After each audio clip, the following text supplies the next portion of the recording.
మీరు ఏ టైంకి వస్తారో ఫోన్ చేయండి. 3 గంటలకు అక్కడ కలుద్దాం మరి. నేను దగ్గరుండి మీ సాక్షి కెమెరా తీసుకుంటారా లేదంటే ఇంకేదైనా కెమెరా తీసుకుంటారో తీసుకోండి. ఏబిఎన్ టీవీ5 ఎన్టీవీ తీసుకొని వస్తాను. అన్ని ఇప్పుడు రెగ్యులర్ గా అక్కడే ఉంటారు. సార్ మరొకటి రాధాకృష్ణ గారు మాట్లాడారు. Okay madam, okay okay okay మీరు ఆయనకి ఫోన్ చేసి మాట్లాడండి. మీరు ఆయన ఫోన్ చేసి 3 గంటలకు మీరు అది అమరావతి చూడండి. కెమెరాలు కావాలంటే మేము పంపిస్తాము. మీరు క్లోజ్ చేయండి. చెప్పాలి రాజు గారు. నేను కూడా వస్తాను. నేను కూడా వస్తాను.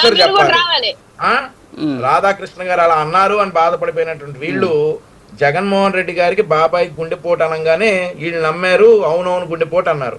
ఆ తర్వాత కాదు అది నారాసుర రక్త చరిత్ర అనగానే అవునవును అది నారాసుర రక్త చరిత్ర అన్నారు. తర్వాత కాదు కుమార్తె సునీత గారు చంపేశారనగానే అవునవును కుమార్తె సునీత గారే చంపేశారని అన్నారు. ఇది బాబాయ్ విషయంలో జరిగింది.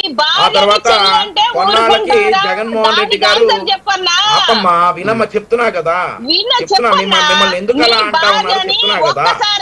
ఆ తర్వాత వినండి మల్లేశ్వరి గారు, డిబేట్ సాగనివ్వండి. రాజధాని అన్నారు సార్ ముందు అమరావతి జగన్మోహన్ రెడ్డి గారు రాజధాని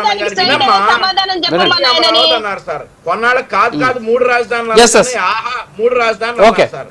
ఇక తర్వాత విశాఖపట్నం ఒకటే రాజధాని అనగానే అవునవును విశాఖపట్నం ఒకటే అన్నారు సార్. ఇప్పుడు మాదిగాని అనగానే బ్యానర్లు కట్టడం మొదలు పెట్టారు సార్. ఆ తర్వాత అతను విలువలతో కూడిన రాజకీయం అన్నారు సార్. అబ్బాబ్బా అవును అన్నారు సార్. ఆ తర్వాత నా చెల్లి అమ్ముడు పోయింది అని అన్నారు సార్. అవునవును అమ్ముడు పోయిందని రెచ్చిపోయి ఆవిడ బూతులు తిట్టారు సార్. ఆ తర్వాత సొంత తల్లి నా ఆస్తి కాజేయడానికి ట్రై చేస్తుంది అన్నారు సార్. అవునవును అన్నారు సార్. అతని తర్వాత ఎన్నికల ముందు వైనాట్ 175 అన్నాడు సార్. అవునవును వైనాట్ 175 అన్నారు సార్. ఆ తర్వాత ఆయన ఎన్నికలు ఓడిపోవడానికి ఈవీఎంలు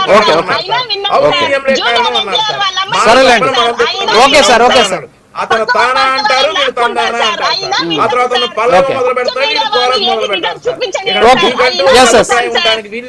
మీకంటూ ఒక మీకంటూ ఒక సిద్ధాంతం ఉండదు, మీకంటూ కొన్ని విలువలు ఉండవు, మీకు బుర్ర ఉండడానికి వీల్లేదు, బుద్ధి ఉండడానికి వీల్లేదు, జ్ఞానం ఉండడానికి వీల్లేదు, మీకు సంస్కారం ఉండడానికి వీల్లేదు. మిమ్మల్ని మీరు ఎక్కువగా ఊహించుకోవద్దు దయచేసి. జగన్మోహన్ రెడ్డి రేపు వచ్చేసి వీళ్ళు దానికే సిద్ధం అని అంటారు. సో రాజు గారు క్లోజ్ చేద్దామండి, టైం అయింది నాకు. Okay okay okay please madam వినండి మేడం, మీకు ఓపిక ఉందేమో కానీ మిగతా వాళ్ళు వినాలి కదా. మీకు మాట్లాడే ఓపిక ఉంది కానీ వాళ్ళు ప్లీజ్ ప్లీజ్ ప్లీజ్ అలాంటి మాటలు వద్దు మేడం. ప్లీజ్ అలాంటి మాటలు మాట్లాడకూడదండి. ప్లీజ్ క్లోజ్ చేద్దాం. Thank you. Yes thank you Vamshi గారు. ఎస్ ఆపండి మేడం, ఇంకా ఆపండి మేడం. డిబేటే సాగలేదు, అసలు సబ్జెక్ట్ గురించే మాట్లాడలేదు. ఇలా చేయడం వల్లే ఇలాంటి పరిస్థితి. ఏం జరుగుతుందనేటువంటి అంశాలు ప్రజల్లోకి తీసుకెళ్లే ప్రయత్నం చేయకుండా ఇలా క్రాస్ టాకుల వల్ల ఈ రోజు జనాలకి ఏం అర్థం కావట్లేదు. మీ పార్టీకి సంబంధించిన స్టాండ్ మీకేం అర్థం కావట్లేదు.